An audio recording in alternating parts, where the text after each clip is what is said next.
Welcome to my Friday ramblings. It's a little bit naughty having behind me a scene from St. Joseph's, Queenstown, on a day when there was hail and a little bit of snow in the air. It's not like that at all, and it's in fact a pleasant day outside.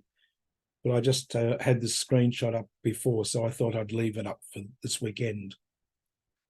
So welcome to what is the final message in our Grace and Truth series, my homily for the feast of the Nativity of the Lord, Christmas and Christmas Day.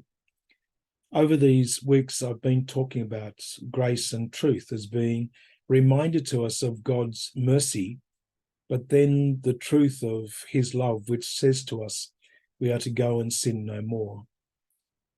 This weekend, as we celebrate the birth of the Saviour, we remember that all of us have a bit of a messiness in our lives.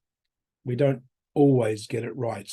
And even though we gather with joy and celebration for this great event, there's also a lot of anxiety in our hearts, things that haven't quite worked right, people with whom we're not in a good place, our relationships are not quite working, the stress that is occurring because of the increasing cost of living, the struggles that many people are having as they seek to meet their debt and struggle with what's going on in their finances.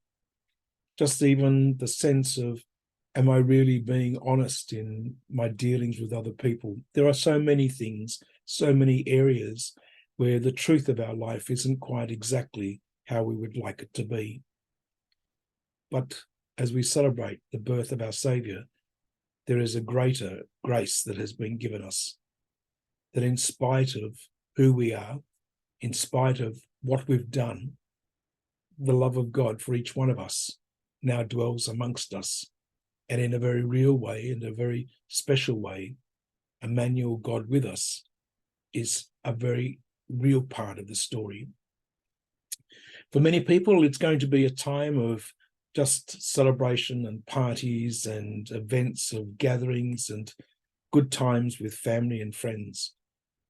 I hope somehow the reason for this season, the reason for the day, the birth of our Saviour, might touch people's hearts in just some little way that makes a difference. And I also remember those who will struggle over this period, these few days of Christmas and post-Christmas, when they won't be with family and friends, when they'll be cut off from loved ones, and there will be that sense of loss, that sense of emptiness in their lives. Jesus is the reason for the season. Jesus is the one, the gift of God's love and grace that touches our world. I'd like to pray that whatever we do and however we live out these days, we might in fact very truly be a sign of love to others.